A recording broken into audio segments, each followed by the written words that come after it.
And we are live. All right, we're live. So the technology seems like it might have worked, right? I think so. I think it's not the most professional way of doing a live stream, but like a camera, videoing a camera screen is not always. You did all put, I got to give you a ton of credit. You just did all put this together about, 10 minutes ago. So Yeah, about 5 minutes ago. So 5 minutes ago. So everybody, welcome to the UTD Scuba by Diving podcast. I'm Jeff Seckendorf, and here with training director Ben Voss. Hey, Ben. Hello. Coming from Norway, and we got some students with us. With a crowd, so introduce us. We got Chris over there, and we got Tom over there. Tom is from Belgium, and Chris is from Australia, now living in Norway. And we got a Dutch guy. Student lost, right? We lost a student. We got a Dutch guy here. You know what the Dutch are.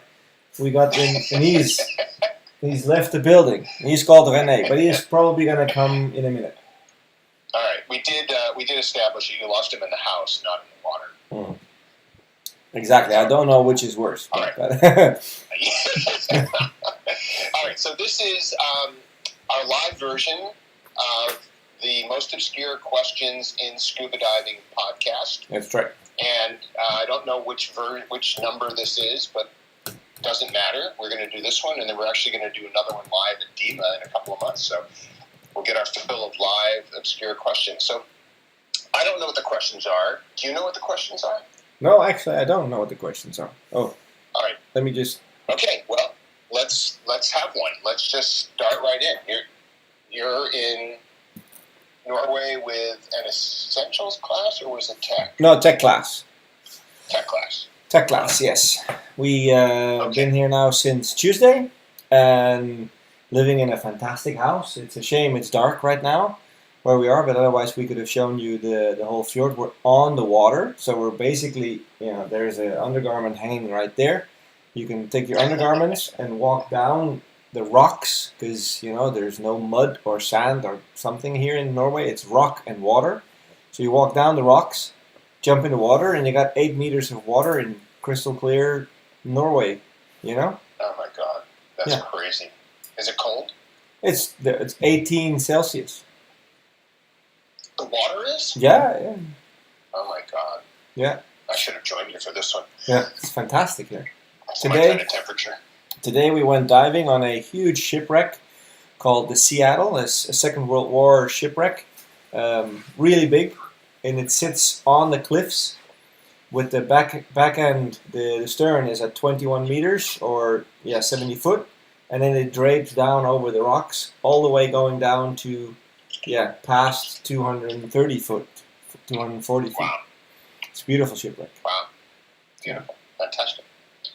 All right. Well, so your students, are Tom, Chris, and the lost one, are going to provide the obscure questions. Is that the plan? Yeah, that's the plan. All right. Well, let's see if it works. I think so. So, we can just kick. I mean, we've been answering questions all week long. And now we can't remember half of the ones that were asked. So we're going to see if we can make new ones that we haven't covered yet. So I think... Yeah, that sounds good. Chris, if you're the one that starts. Yes, hello. Hi, Jeff. Hi, Chris. When we were talking about ratio deco, and one of the great advantages of ratio deco is that it's flexibility and can be changed on the fly or changed according to how we feel on the day going in, whether we've been a bit sick recently or divers getting older or whatever. But it's never sort of discussed how that is changed, like what changes can be made and to what degree changes are made. So that's sort of, the question. To what degree, or what are the changes and to what degree? Yeah, exactly. I think that's a really good question. It is a very good question. It's like a light one to start off with, right? Yeah. So I can actually start this because you did mention aging up, which is becoming, unfortunately, my specialty. One of the things I noticed as I was aging up, going through my 50s and early 60s, is that I was exhausted after dives consistently tired after dives, especially tech dives. And I kept experimenting with different things to try to make this problem go away. And, we always make fun of the people who are on the boat falling asleep after the dive, saying that, oh, they must have done a crappy ascent because, one of the first, non-visible signs of decompression sickness in the mildest possible way is fatigue. So I was getting all this fatigue, and my assumption was it was a very, very mild symptom of some form of decompression sickness. So what I started doing was doubling my shallow stops on every dive. If it was 3, 3, 3, 3, 3, 3, if it was a recreational dive, a simple tech dive, and I was supposed to do, a minute at 20 feet 6 meters and a minute at 10 feet 3 meters, I would do 2 or 3 at each of those stops. And if it was a tech dive and I was into, 3 or 4 minutes of shallow or 10 minutes of shallow, whatever it was, I just doubled it. Yeah. Whether it's back gas or oxygen, and it completely solved the problem. Like instant solution to my particular physiology. Right. And I've been doing it ever since. And that was about, 10 or 15 years ago I figured that out. So that's one thing that you can look at is, do you find that, and a lot of this has to be empirically figured out, if you have something going on with you physiologically, I think the first thing is to do more time in the shallows, particularly on oxygen, and see what happens. You've got to just try it and see what happens. So that's one way to look at it. So, Ben, what do you think? Yeah, well, we had a little short discussion about this here the other day, and just the sheer fact that you're asking the question is getting you on the right frame of mind that your decompression approach is a moving target, right? It is a moving, living creature you're dealing with. I mean, your body doesn't respond to the same stresses in the same way time after time, even though the circumstances are the same. Your body's reaction is different. I mean, and the other day I gave the analogy between, like we sometimes do, not every time, but sometimes, between people who do physical exercise, like cyclists. You can go for a bike ride, and Chris is actually also an avid bike rider. We've been going on some nice rides here so far. But doing the same effort on a bicycle doesn't feel the same every time. You can ride up the same hill at the same power, and your heart rate will be different from one day to the next. And that's because our bodies are physiologically under stresses from all outside factors. And if you look in the materials on the ratio deco, the contributing factors to decompression stress are vast. And the fact that we cannot really determine yet still where all these things are coming from, we know it's a little bit linked to the immune system. We know thermal exposure has an influence. And I think, and I said this before, I think the next frontier in decompression theory is going to be nutrition. What we have in our bodies in form of antioxidants and maybe ketones, and how our body has been dealing with that. Because we know that what you eat has an impact on your immune system. And then it's so interesting that you said that, because I was just sitting here thinking, I've been doing a lot of research on sodium levels in our bodies. Yeah. And one of the things that happens if you drink too much water without any electrolytes in it, you actually change the dilution of sodium in your body, and your body can actually get dehydrated because it's your body is saying, well, there's not enough sodium and there's too much water, so I'm going to start peeing out all the water. Yeah. I'm very curious about if there's been any kind of research on sodium and electrolytes as it relates to decompression and safety in diving. Because, even when I'm sitting here today, there's a pinch of Celtic sea salt in my water. Yeah, I mean, it's always to try to keep the level up. Yeah, exactly. It's a very common thing. It's something called hyponatremia. It's basically water poisoning. you drink too much water, you dilute yourself from the inside out. So Yeah. your body's constantly looking for an equilibrium of the sodium in your cells. And if you then introduce too much water, like you said, the sodium is getting pulled out of yourself and you're dehydrating yourself by drinking water. It happens. It's so counterintuitive. It is. But when you look at the physiology, it makes so much sense. And I think that, on boats, on dock, everybody is drink a lot of water. Yeah. And, when you're sitting around in a dry suit, you're pouring out sweat because it's hot on the surface. And, anyway, I think that's one thing. So, but to stay on target with Chris's question is, Ben, you hit it right spot on that, your personal needs of decompression are a small moving target within the big scope of staying in compliance with ratio deco. Yeah. You can't go changing this thing, 50%.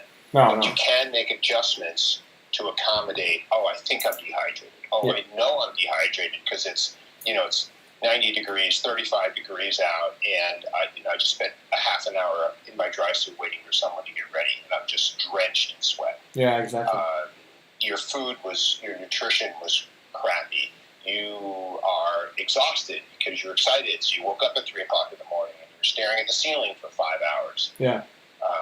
All of these things contribute to that ability to make it a moving target, which is the best reason never to blindly follow your computer on a decompression profile, because it doesn't take a single bit of that into account. No, exactly. And that's, then obviously he comes with the second question when we had the talk, because this dude is a biologist in mammals. He used to, study whales and stuff, so he knows a little something about what's happening in the body.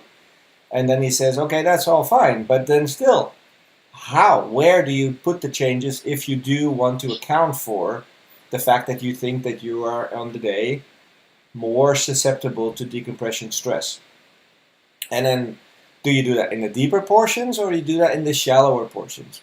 And that's when I said to him, you can do whatever you do in the deeper portions of decompression usually has more to do with gas reserves on the bottom portion, and the shallower you get, the more you address the slower tissues that are off-gassing. So when we want to really get clean, it's like as if you've noticed on your own body, when you really want to get clean, it's the shallows that make the difference. So make the last stops a bit longer, and especially emphasize on the final ascent. When you think the deco is over, don't go doing that, okay, we're now at 6 meters, the decompression is over, poof, and all of a sudden we're at the surface. Yeah.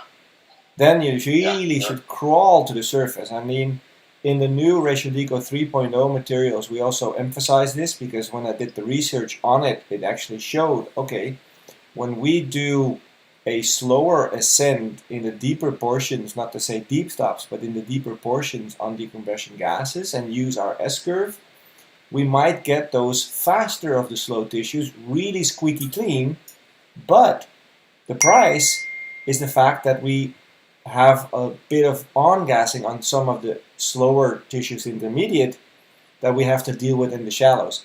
And then the way we counteract that is just making the shallow stops a little bit longer, a tiny bit longer, and the final ascent is slow and really slow, like at least a 5-minute ascent, what we call a 5-minute ascent, meaning when your decompression is done at 6 meters or 20 feet, for every 10 feet or for every 3 feet, you take a minute to go every 3 feet up. And it might sound really, really slow, and it is, but it's extremely beneficial.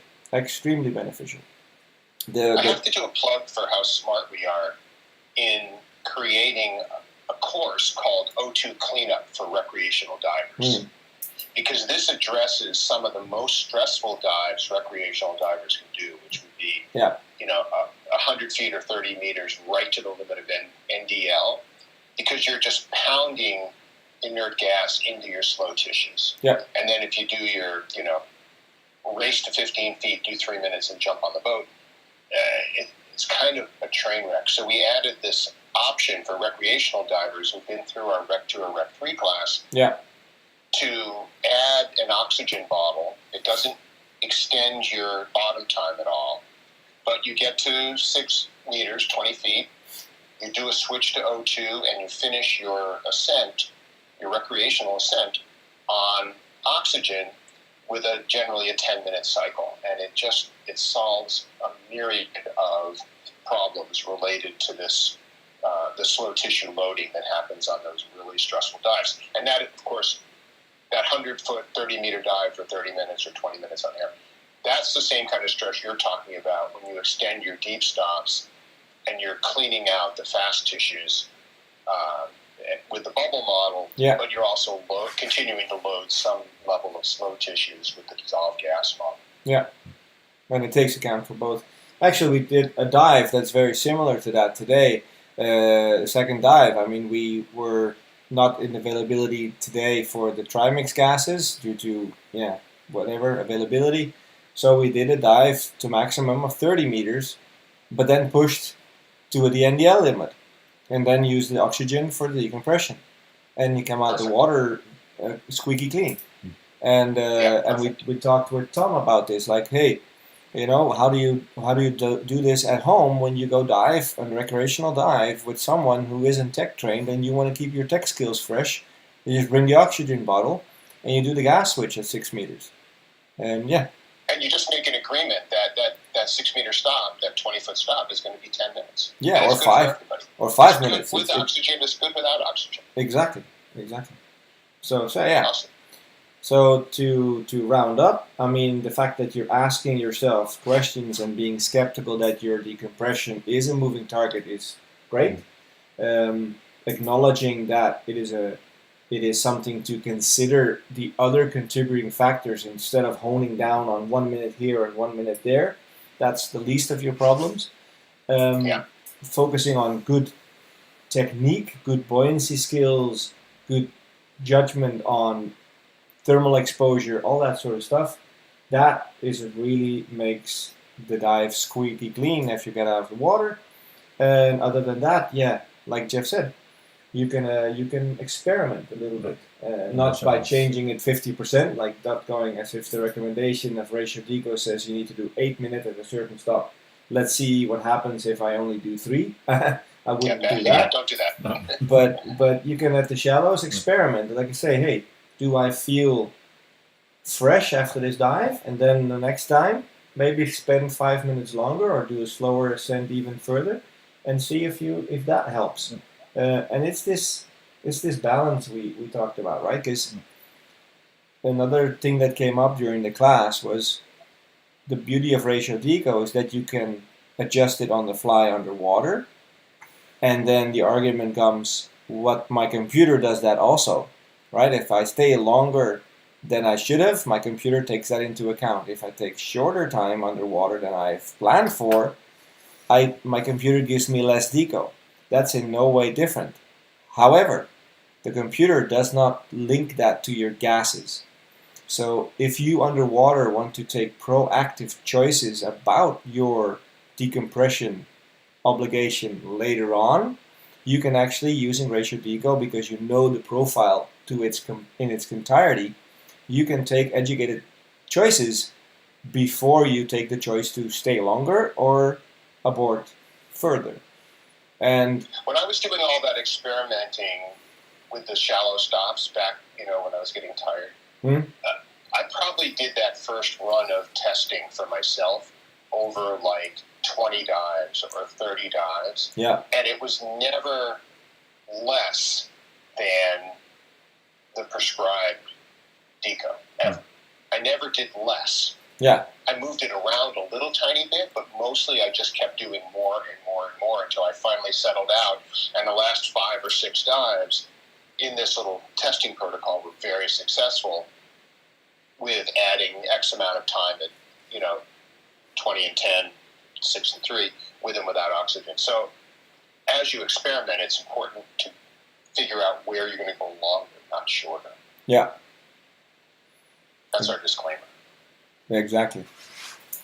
All right. So your students are now learning how we actually do obscure question podcasts, right? Because that's one question, and I think we're 15 minutes into this thing. Yeah, that's one question. there's never a lack of talking. No, exactly. I can see in the chat here on YouTube there is the long hose only there to make it more complicated than an octopus, and how to tell a male from a female shark during the shark dive. All right. The long hose one we've covered quite a bit, but I think that we can start that one off with the name of our company, right? Yeah. Which is Unified Team Diving. Yeah. As opposed to what we used to call it, which is Unified. It's not Unified Go Screw Off by Yourself diving. No. So we can talk about the history of the long hose for 5 minutes if we want to. Well, I get I asked the question to one of our instructors who had someone that wanted to try a scuba dive for the first time, and I asked him if he had heard some questions about, from today, and that's what he wrote in, and I said, well, this is a good question, and I get this question also every so often, like, why the long hose? Initially it might look cumbersome with all the extra stuff, and the long hose, the length is another story compared to the fact that we're donating the gas that we're breathing, the regulator that we are breathing. That's the essence of it. And the way I explain it most of the time is we like to give the diver that comes with a problem a solution and not ask the diver to go find the solution somewhere on your person. So if you come to me with a out of gas signal or gas not available signal, I need to have your gas source. You get handed a regulator that is working, and it gets presented to you right in front of your mouth, basically. And if you take this into normal living, it's like, we're at the gas station. Damn, I'm hungry. I forgot my phone, or I forgot my wallet. Jeff, can I borrow some money from you to buy a sandwich? Sure.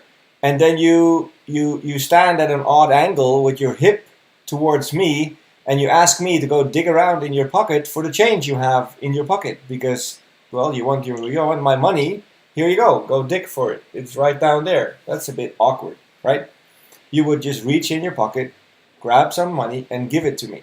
And that's the same thing we do here. So instead of, hey, I'm out of gas, well, go here. Go look where there's something you can breathe off me, and take it. And you don't know how it's attached, and you don't know how it's going to work. But hey, here it is. Have fun. So we like to donate gas from our mouths that it's working to the other diver's mouth, and then we go find the backup regulator on our person ourselves. Which is easy because it's always hanging around. It's hanging around your neck. And to do a plug for our friends James and Brando at the Great Dive Podcast, they did like 3 episodes in a row on this golden triangle disaster concept. Yeah. That you have this regulator someplace in this area on the front of your body, but nobody knows where it is. Some are yellow, some are blue, some are green. It's just a disaster. So that's the point. You're getting something that works. The other thing is, and this is, I'm a fan of the 5-foot hose in some cases, and I know a lot of instructors, UTD included, argue with me about this. But when I introduce my wife to the long hose, she is never going to go in an overhead environment. She is never going to have to share gas single file ever. No.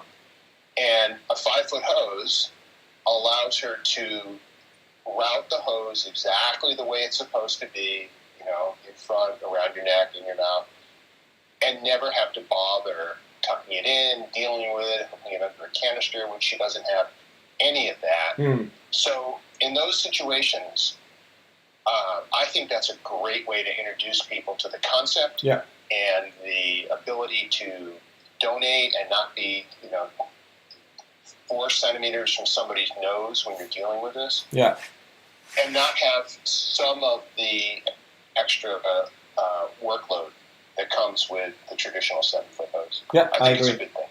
And for the metric people amongst us, he's talking about a 1.50 m hose as opposed to the 2.10 m hose. The 2-meter hose. Yeah, Right. and I agree Yeah. completely. If you have a diver that is absolutely 100% sure, hey, this cave diving or wreck diving or overhead diving, in any case, that's not me. And then a 150 hose or 5-foot hose is 5 foot. perfectly adequate. However, if you do want or maybe in the future interested in going in a single file scenario, yeah, here we go. Then you have the 2-meter hose, 2.10 m, because that's why it's 2.10 m, because you can then share gas in a single file scenario. I mean, the donor on the behind and then the receiver in front, donating the long hose. And because the divers are single file right behind each other, now the hose can actually reach the diver in front. So yes. Yes. Very, very specific situation. And those of us who are using this 7-foot hose, the 210 hose, are just doing it because it's one less thing to change all the time. Because if I mean, in reality, the shorter hose is fine. The 5-foot 150 hose is fine if you're not going to Cape, but I don't want to be dealing with it. And I've been doing this for 20 years. It's easy just to leave it the in. same. So, but in conditions where people are saying, "Oh my God, I can't manage it. There's all this extra hose. I got to have a canister." Blah blah blah blah blah. It's like, well, try this version of it. Try this. You don't have any of that stuff. Exactly. So I leave it up to the biologist amongst us to answer the question about the shark. How can you tell the male shark from a female shark? And I feel a dad joke coming up, but I'm sure it's right. The male sharks will have claspers just behind their anal fins. The two sort of little extra finger-like appendages that hang out from the back of the anal fin. Like balls, basically. Basically. And they're there to help the reproductive process take place. All right. And what about the female shark? Females are nothing. Sorry? Is that true of every species of shark? Or almost No. every? The common ones we'll see? Most of the common ones you'll see. I think it's common through all of them, but I'm not 100% sure. But that is the standard. Get your binoculars and start looking at the anal fin. I was just going to say, did anyone else hear the fact that we called them anal fins? I've never heard that before. All right. So Cool. the next thing we have to do is invent binoculars underwater. Yeah. I found my student. Wait. Can I do a rant? Yes, of course. Can we take a diversion? Good. I saw an ad. Thank God we're not sponsored by anybody on this podcast. I saw an ad for how to keep your team together with this brand new invention that will always let you know where everybody on your team is. And I'm thinking, what kind of weird camera technology with a head-up display and a goggle mask and all this stuff? It was, are you ready? Do you know about this? I think I know where you're going. It was a mirror. Yeah, I've seen those. It was a mirror. Yeah. Somebody invented a mirror. A mirror to go take underwater. A mirror. Yeah. Yeah, so you can see your team. Yeah. I was like, damn, I want to invent something like a mirror. Well, you know Would what? that be cool? I think I can. The mirror should be called the psychic mirror, and then you should sell it without the actual shiny surface. Because hear me out, right? Because if your team is not in front of you, and they're not below you, and they're not beside you, on either side, guess what? They're behind you, and you don't need the mirror because you can tell they're not anywhere else. Oh my God, that was I'm still laughing about that. Yeah. I've been waiting for a podcast where I can scream about that because that was another one of these amazing inventions that tries to fix a knot problem. Yeah, exactly. Yeah. So there you go. I don't recommend a mirror. No. I mean, Thinking is good. Mirror is not. no, exactly. All right, who's up next? I think Tom had a question. Yeah, the next question is much lighter. Actually, we had here a very nice recreational week with 3 buddies, all with the same mindset and the same goal inside. But then what happens after this course? We go home back to our home buddies with who we dive every week. Not necessarily with the same mindset and with the same training they had locally. So how to gently try to incorporate UTD's mindset into your body's daily routines? Yeah, very good question. That's a really, really, really good question. Yeah. And not simple to answer. No, in a way, yes, and in a way, no. I mean, one thing that we sometimes encounter that people that take our classes get the answers to a ton of questions they had, but maybe not knew they had, because everyone by now knows that all the things we do have a reason, if not multiple reasons, for every single small detail. Like why we put hoses in certain ways, why we put harnesses in certain ways, why we route hoses in certain ways, why lights are where they are, why pocket content is in certain... Every single detail has a reason. And sometimes you get taught that that's just the way it is. And then the value is lost because the explanation stops with that's just the way it is. And then there's no time should a student accept an answer that is because we've always done it that way. No, exactly. That's not an answer. Never. That's an explanation. So if to then come back to Tom's question, that means that sometimes they become the Bible bashers. They become the preachers. Like, now I've learned so many answers on all the questions I had, and they start preaching this to the whole club or their whole community when they come back, and then end up having no one to dive with because everyone always feels bad because here's this guy again that's going to come and tell us everything how we're supposed to be doing everything. So usually I caution the divers to say, hey, don't go preaching everywhere you come. Do your thing. Say, if someone asks, explain why you do it the way you do it. And that's it. Let them see the value on their own. But talk diving. And I think I made a video on this a while back that on the courses we have a bunch of jargon we use, like rock bottom, like min deco, like a mod S on the surface, like a pre-dive check or our GLAD dive plan. Don't go using the internal UTD isms with people who have no idea what that means. Because it makes them feel maybe inadequate, or should they know this, and they become like hesitant about their own knowledge. Just call it like it is. So if you're, for example, willing to get a little bit more in the habit of actually planning a dive to its entirety and not just say, let's go that way underwater and see what happens, then just say, hey, let's do a dive plan.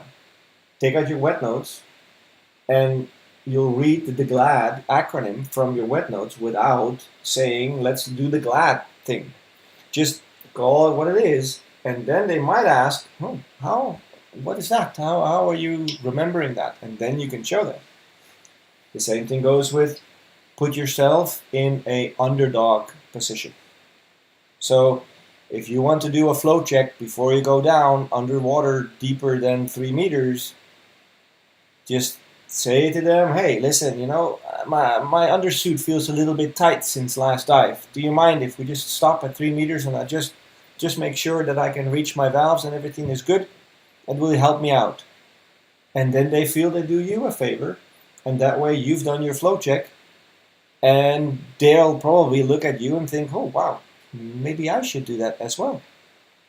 And by doing it that way, you can introduce these small things that we take for granted and do as standard, and you can introduce them through that way without making yourself the asshole no one wants to be with. I agree with all of that. And I think the thing is not to go home and say, oh my God, I can't dive with anybody ever again.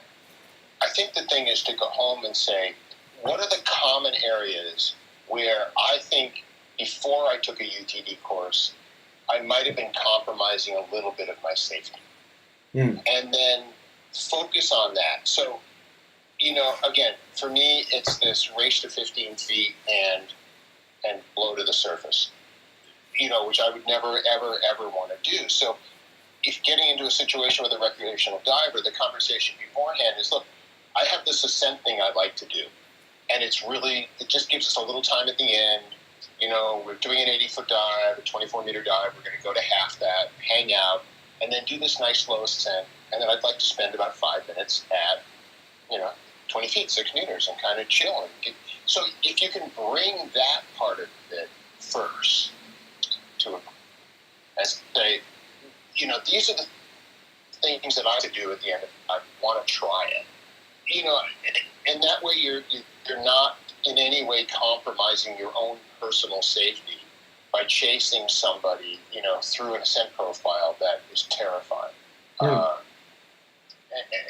that's kind of my take on the initial thing. And then, again, what Ben is saying is true. As people start to see you, they will say, well, that looked pretty smooth. How come I was, hanging onto the line for, dear life. Desperation, because I couldn't hold this little 6-meter stop, and you're just like chilling there watching the fish.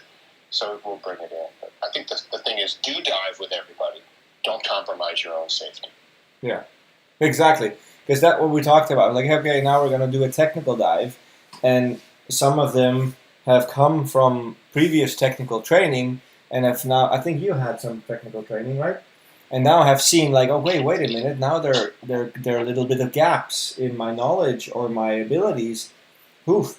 And I wasn't aware of those gaps before. And if I now go back and dive with people that have also that training that I used to have or had prior, how do I cover that gap again without being the one that's going to point fingers at everybody? And that just boils down, do the dives, keep it safe, like don't compromise your safety, like Jeff said.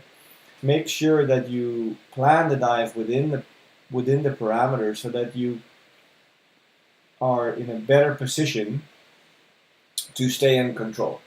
So on these tech classes, we deal with a lot of complicated failures on equipment and on the team in general. And they take some figuring out. They take some thought process underwater to actually deal with the fact that you have to solve a complicated problem underwater, and not everyone is able to do that. It took these guys a couple of days to get their head around. I found my student. Yeah, so there you go. Good. He's walking. Come and join us, God damn it. If you show up at a dive and you've got on a dry suit and twin set and a can light, and the hoses are wrapped, and everything's like, looking so simple to us, but like, you look like some, commercial hard hat diver to the guy standing next to you in a wetsuit and a snorkel, and a single tank and a BC that's probably falling out of the BC. You can't stand there and say, all right, we're going to do this dive now. If I have a failure on the left side, you're going to watch me do this, and I'm going to switch this, and I'm going to close this valve. You can't do any of that. No. You can't do any of that. You just have to just not do any of that. Yeah, exactly. Yeah.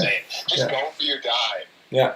Go dive with the people with the snorkels. Have fun. Make the dive amazing.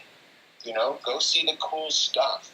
And then, talk about it when you're having a beer at the end of the day. Yeah.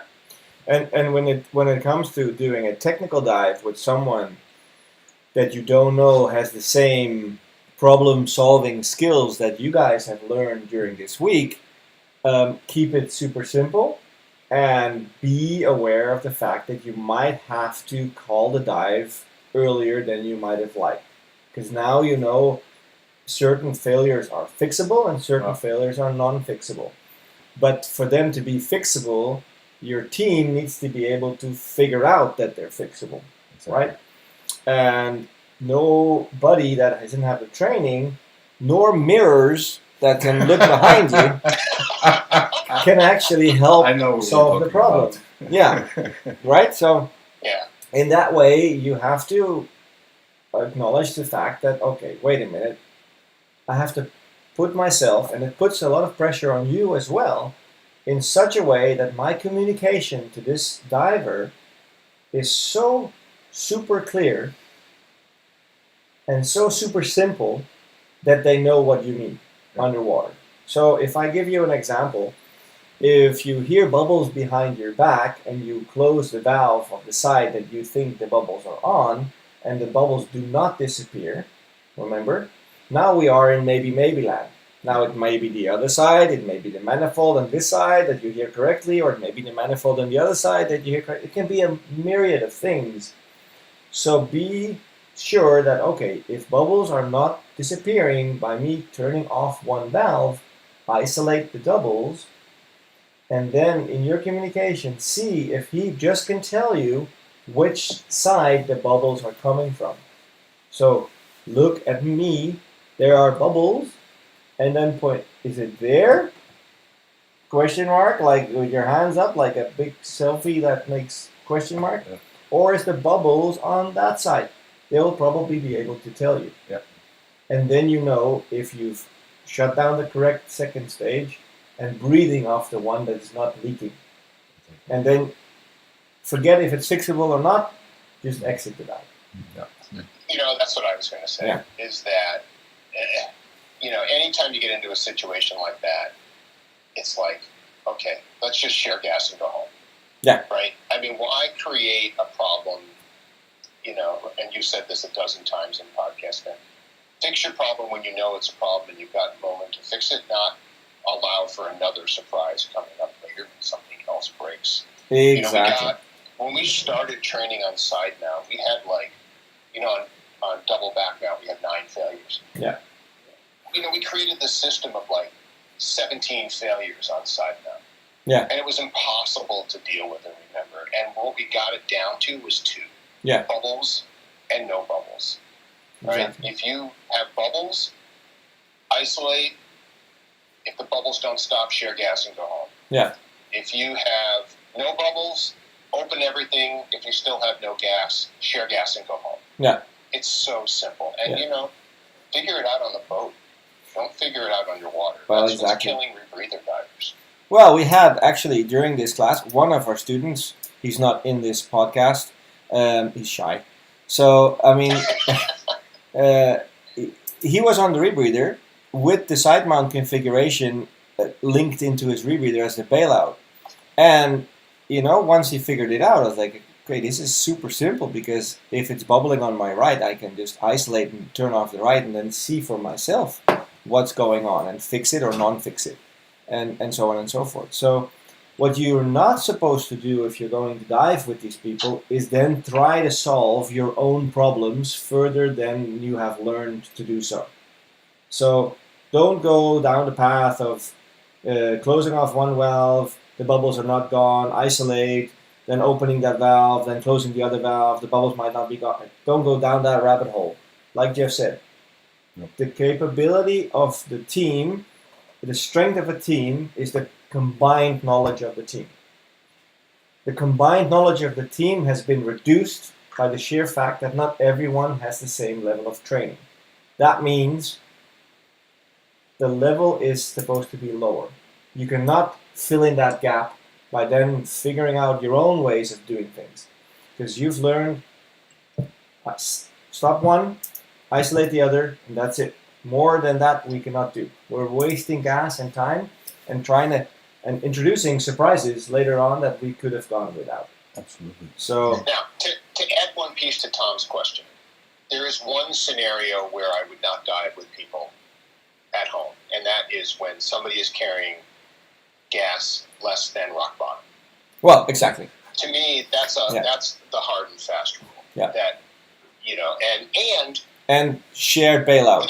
with the excuse that, well, you know, I'm, you know, a tiny person. I weigh, you know, 50 kilograms, 100 pounds. My SAC rate is teeny tiny, I'm always going to have enough gas in my little single tank, so I can go below rock bottom. No, No. because you're not carrying rock bottom for yourself; you're carrying it for your buddy. Yeah. So, they want to have a snorkel, a BC with the tank, no plan, blah blah blah. I can manage all that. What I can't manage is being in the water with somebody who doesn't have enough gas for me. Because I know in that situation, if something happens to me, my deal is I'm not going to try to muck around and fix this. I'm going to share gas and go home. If the person with me doesn't have enough gas for me to share gas and go home, then we've blown the whole concept of what we do and have been doing forever. Exactly. And at the end of the day, the choice to go underwater rests with you. Yeah. So, We're not, I mean... And we're not the scuba police. No, it's okay to say no. We have to create personal parameters that say, where am I comfortable? And I'm comfortable with almost everything. Quite a lot, yeah. But not rock bottom. Exactly. Not breaking rock bottom. Well, I mean, Casper and I were invited once to come here to Norway to dive a very special wreck that I have on my bucket list of dives to do for sure. But we both kind of agreed that the team that invited us was not diving in the same way that we like to go diving, and we declined. We said, sorry, we will do it another day. But it would have been a really great opportunity to come diving, and we could have just been, selfish and just go for our dives. But it was kind of expected to join with the team, and so we just said, maybe next time. Yeah, good idea. Yeah. Good, and not to. Yeah, all right. So here we go. I think we've done 3 questions. Yeah. So now that we found our lost student who was sneakily listening to the podcast from the other room. No, I was sitting on the dock of the bay. So. Sitting on the dock of the bay, like Michael Bolton over here. I was joining the view on the fjord. So do you have a question to drop in the hat here? Well, not really. Yes, you must have. You've been the one that was the most vocal the whole course. Yeah, but that was focusing on the team. So come with something. Yeah. Or anybody. Anyway, let's see what's in You this. have a question in the chat. Anything in the chat? We're talking about the shark.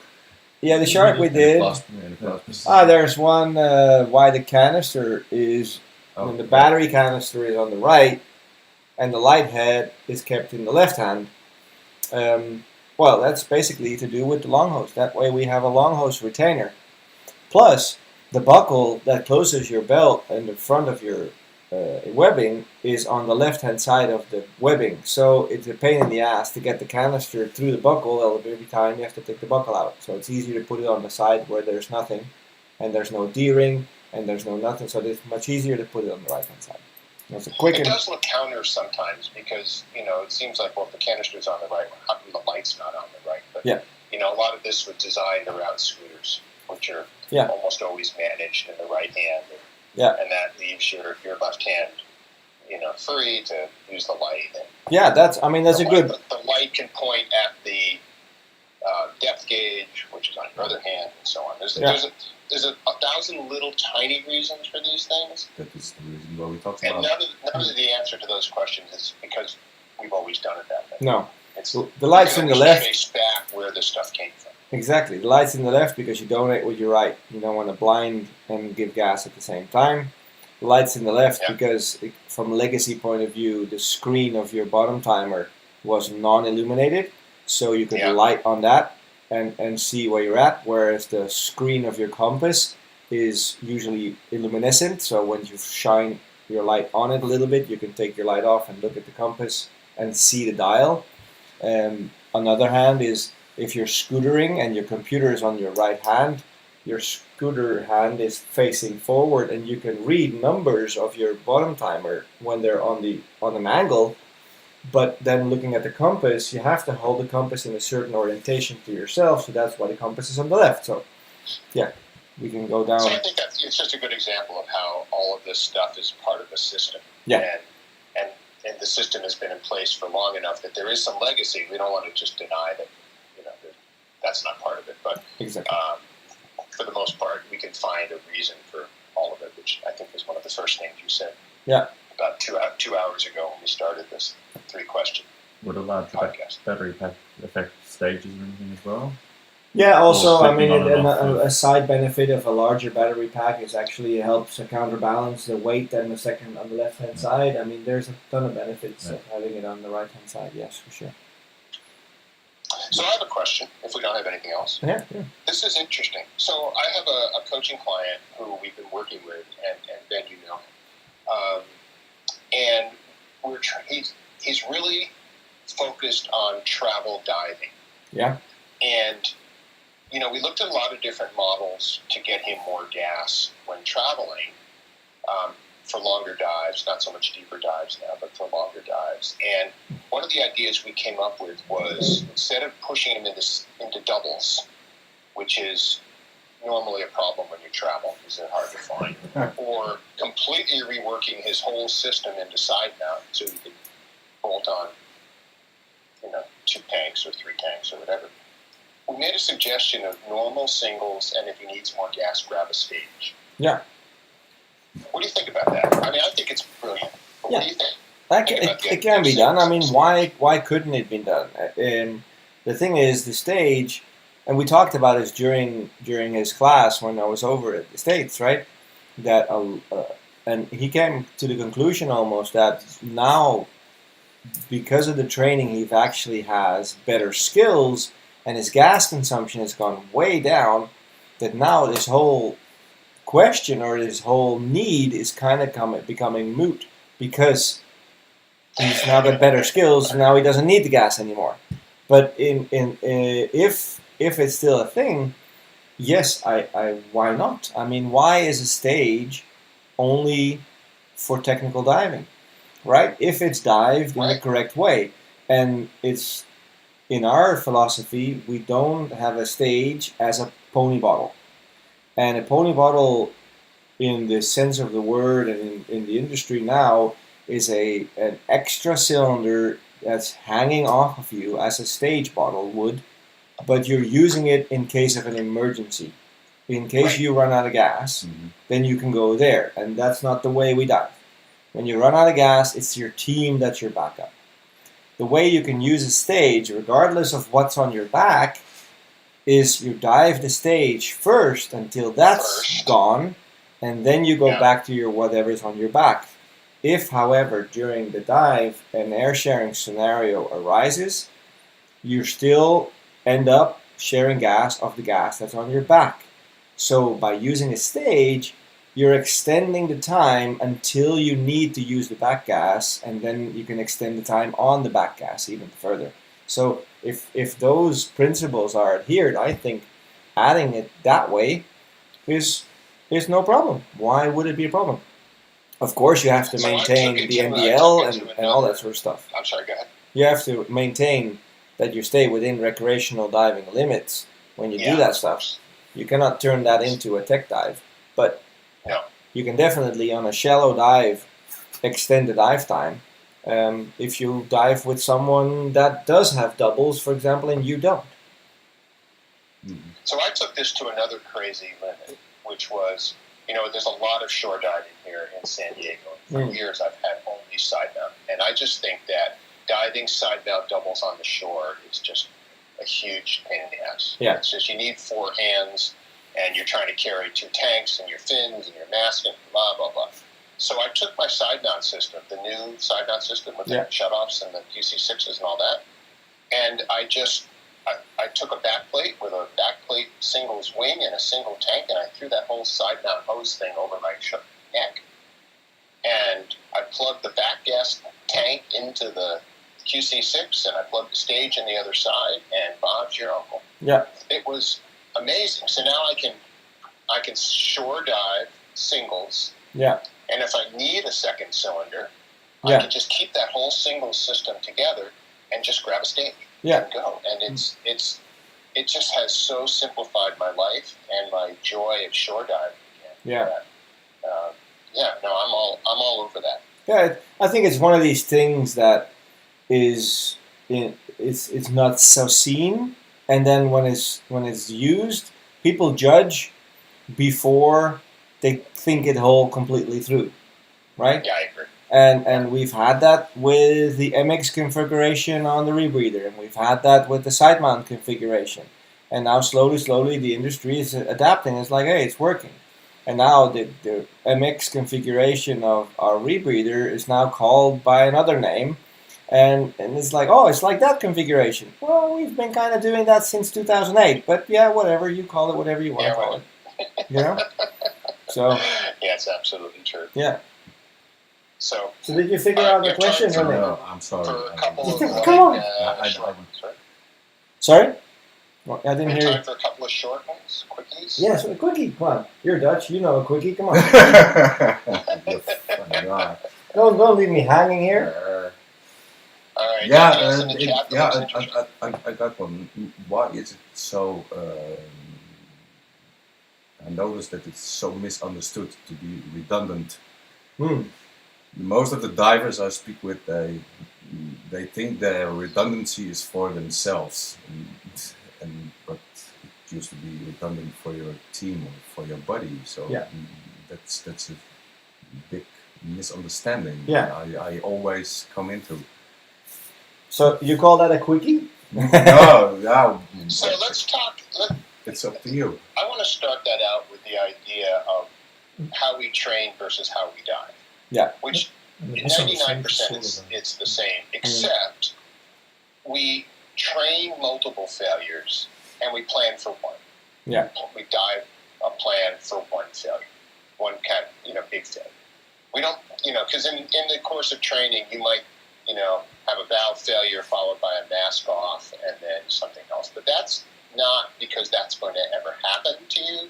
It's to help you learn to think things through underwater and logic stuff out and look at where your team resources are. But we plan our dives for only one catastrophic failure. Yeah. In doing that, if you have a team of 3, your redundancy is the fact that everybody has the same stuff, which means you've got 3 of everything. Yeah. And I think that's the beauty of the system, right? Well, true. Yeah. True. And it's very common and very, I think, maybe logical to go down the thinking path of saying, okay, wait a minute, if I move away from recreational diving into technical diving, that means that my journey to the surface is hindered either by a hard ceiling in a cave or in a mine or whatever, or by a decompression ceiling. And that means I need to be able to solve my own problems underwater. So that's why I have everything redundant, double things that keep you alive are twice on ours, like 2 first stages, 2 second stages, separately from each other, 2 tanks, all that sort of stuff. So it's very easy to go down the path of thinking, wait a minute, I can now become a solo diver because I can solve my own problems. The thing is, we still need to team, as these guys have figured out, to make sure that we've taken the correct path in our problem-solving mumbo-jumbo. So the fact that you are still dependent on your team to get you into a stable situation so that you can afford to dive in a safe manner, that's why we have redundancy, because we want to be in a position where we don't hinder our team as much with a failure we have on our equipment. And this is where the difference becomes. Because if we look at recreational diving, the longest time an ascent will take ever is 8 minutes. From 100 feet, 30 minutes, the ascent takes 8 minutes with a gas share and everything else. And it's always a straight line towards the surface. There's no underwater navigation. There's no complexity with regards to line management and all that sort of stuff. There's no decompression obligation with regards to gas switching and all that. It's not there, so it's a relatively simple exit. In the worst case scenario, let's call that an air share. So there's no need for all these redundant stuff in recreational diving because we can just simply air share and go up. Now, why, if we then go down the road of saying, wait a minute, failure points, and we as UTD have been giving a lot of slack, especially for our side mount system, that it has a ton of failure points. there's more hoses and more O-rings and blah blah blah. Well, if that's such a big problem, then why do you not just dive a technical dive on a big tank with one first stage and one second stage, and have as little elements in your diving equipment? If all the failure points are such a big deal, then why, when the diving becomes more complicated, do we bring more failure points, right? I mean, a twin set has more failure points than a single tank, because there's more hoses and more O-rings and more yada yada. Because we train for the failures to stop them and stabilize them. And like I said, the exit of a tech dive is much more complicated than the exit strategy of a recreational dive.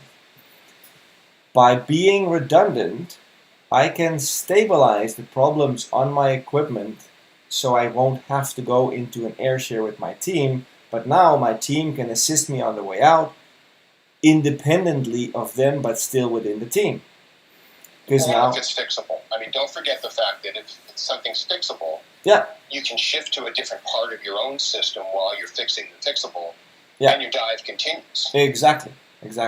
And that, I mean, but hey, in the worst case, if everything fails, that you can still, exit the dive in an air share, except the path to get to that final last resort is larger. And that's why we're redundant. So we were redundant with our equipment in technical diving so that there is a bigger buffer between me having to hinder the team with the failure on my equipment. And that's not the same as now you can dive solo because you can solve all your own problems with a mirror or whatever. It doesn't work that way. How many mirrors do you have to take? I don't know. Well, exactly. I mean, do you need two, or do you have to have one in your pocket also? Well, I guess you need two, right? One primary and one backup. Maybe one looking forward and one looking back. Oh, that's it, yeah. Just one on a selfie stick in front of you. Oh, yeah, here we go. It could be. Yeah. We do know as instructors, of course, that, if you want to hide from a student, I shouldn't say this on a podcast because everybody will know, but if you want to hide from a student, just go above them because students don't ever look up. So I guess you need a mirror that looks back and you need one that looks up. You know what? These students have figured that out, Jeff, because they were hiding from each other the whole week.